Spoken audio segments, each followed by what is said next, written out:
So to be able to do that, we definitely need to help the potential Chinese investors feel a lot better about Bangladesh. And there's nobody else better than CEAB to be able to do that for us.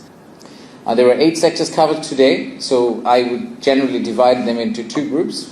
One is the core infrastructure piece, where these are the foundational factors that need to be ticked off if we would like to become the China of 2040.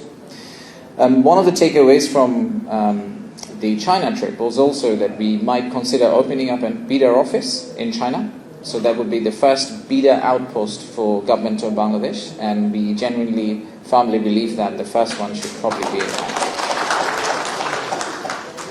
His Excellency and my colleagues and friends from Chinese Embassy, President of and Chairman of CAB, and the members of CAB, my colleagues from the government of Bangladesh, friends and family members from private sector and the media. Ni hao. So my daughter has been teaching me Mandarin. So she's bilingual. She speaks Bengali and English, and we've sent her to a Chinese school now, because we think that's the only other language she probably needs to know to be able to survive in the 2050s of the world. So the new words that I've learned yesterday, I'm just going to try to see if that works. She says that these words are interesting. She says that I need to know. One is wasai, apparently means wow. And then there's another word called, she says it's very well used in social media, called liu liu liu. Means very cool. So, anyway, so look, I've been very lucky to travel with the chief advisor to China when we met the Honorable President in China. And one of the takeaways from that was we should at least be China once a quarter as Investment Development Authority. So we're trying to do that now. We are actually about to travel to China towards the middle of this month to, again, promote investment into Bangladesh and work as close as possible with the Chinese investment community. As the Honorable and our friend Ambassador had mentioned, that China is definitely, in our opinion, the most likely biggest investor for Bangladesh in coming years and days. And that trend is very clear, even from the government of Bangladesh's side. So to be able to do that, we definitely need to help the potential Chinese investors feel a lot better about Bangladesh.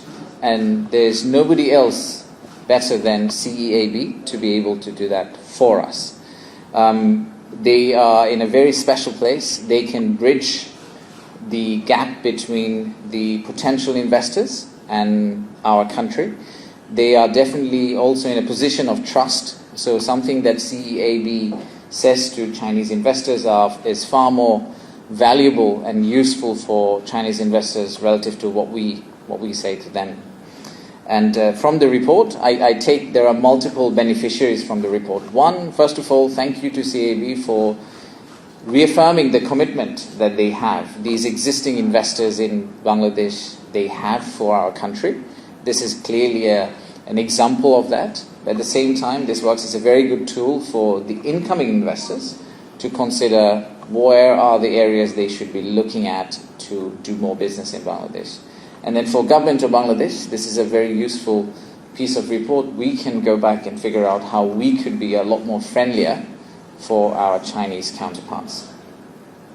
There were 8 sectors covered today, so I would generally divide them into 2 groups. One is the core infrastructure piece, where these are the foundational factors that need to be ticked off if we would like to become the China of 2040.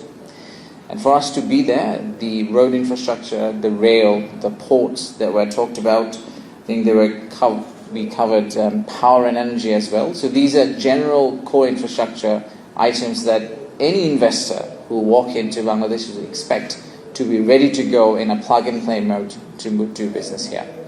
And on the other side, they've covered the likes of textile and garments, they've covered digital economy, the sectors where clearly we have a comparative advantage as a country, which also came up, if you recall, when BIDA published its FDI heat map, where BIDA thinks the investment should flow in. We also mentioned these industries as the primary. So it's great to see also there's a convergence of opinion in terms of where we think Chinese investment is going to flow and where government of Bangladesh should be able to provide more support into. We talked about the economic zones, obviously, another foundational infrastructure that needs to take place and needs to be completed as soon as possible. We have a tendency of promising things but not delivering in the government, but we are trying to change that attitude and culture.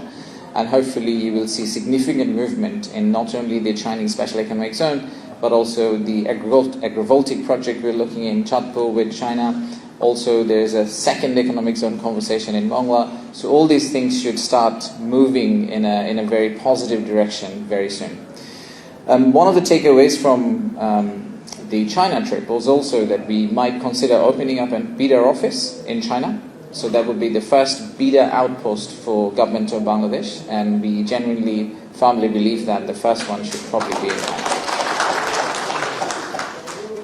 In addition to all of these that we talked about, I think I would really like to touch upon two items that did not get covered here, but is probably worth keeping in mind, and I know that His Excellency is also very firm on it, which is the cultural integration piece.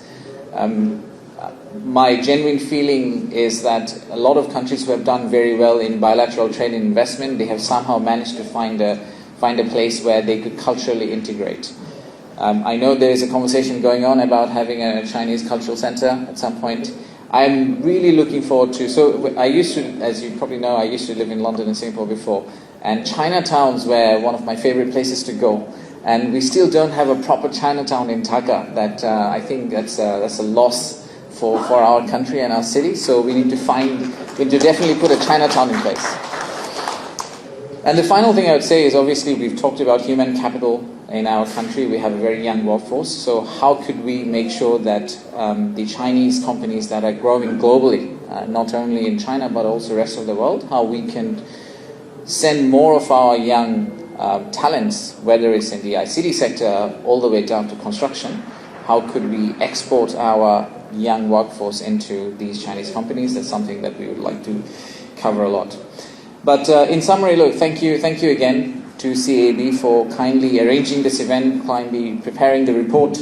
The attendance from so many ministries, I think, speaks the volume that the level of interest government of Bangladesh has about our relationship with China and the value we put on it. So I cannot wait to see a room double this size in a few years' time, where we just cannot accommodate Chinese investors in Bangladesh anymore. So I'm really looking forward to it. And that meeting, I'll try to be very fluent in Chinese. Thank you very much.